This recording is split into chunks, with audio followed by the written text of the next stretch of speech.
Osmania university 2025 కేటగిరీలో second PhD అడ్మిషన్లో జరిగిన అవకతవకలకు సంబంధించిన సమగ్ర దర్యాప్తును చేపట్టాలని నష్టపోయిన విద్యార్థులు డిమాండ్ చేశారు.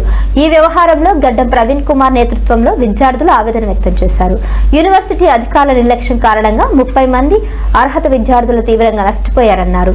నిరసనగా విద్యార్థులు ఉస్మానియా యూనివర్సిటీ ఆర్ట్స్ కాలేజ్ వద్ద ర్యాలీ కూడా నిర్వహించారు.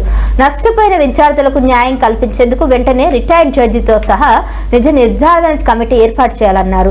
అవకతవకలకు పాల్పడిన యూనివర్సిటీ అధికారులు తక్షణమే రాజీనామా చేయాలని కోరారు.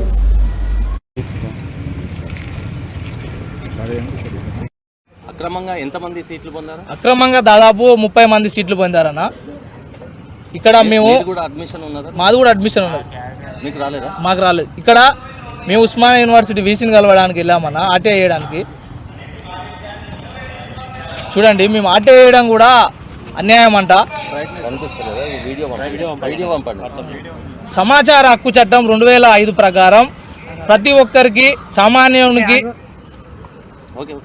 సామాన్యునికి ప్రతి ఒక్కటి తెలవాలనేది తీసుకొచ్చిన చట్టాన్ని వీళ్ళు తుంగలోకి దొక్కుతూ ఏ రకమైన వివరణ ఇవ్వకుండా ఇచ్చిన వివరణలో కూడా అన్ని తప్పులు దొరలిస్తూ చేసిన ఈ OSD మరియు రిజిస్ట్రార్ గారిని విధుల నుంచి సస్పెండ్ చేయాలని తక్షణమే కోరుతున్నాం.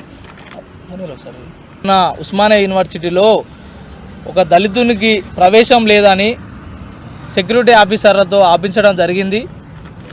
దీన్ని మీరు చూడొచ్చు. ఇది మేము అక్కడికి వెళ్ళినా కూడా మాకు ప్రవేశం లేదని చెప్పి వాళ్ళు చేయడం జరిగింది. అత్యంత ఉన్నతమైన అత్యంత కఠినపరమైన UPSC ఎగ్జాములోనే ఒకటేసారి ఎగ్జామ్ ఫీజు కండక్ట్ చేస్తారు.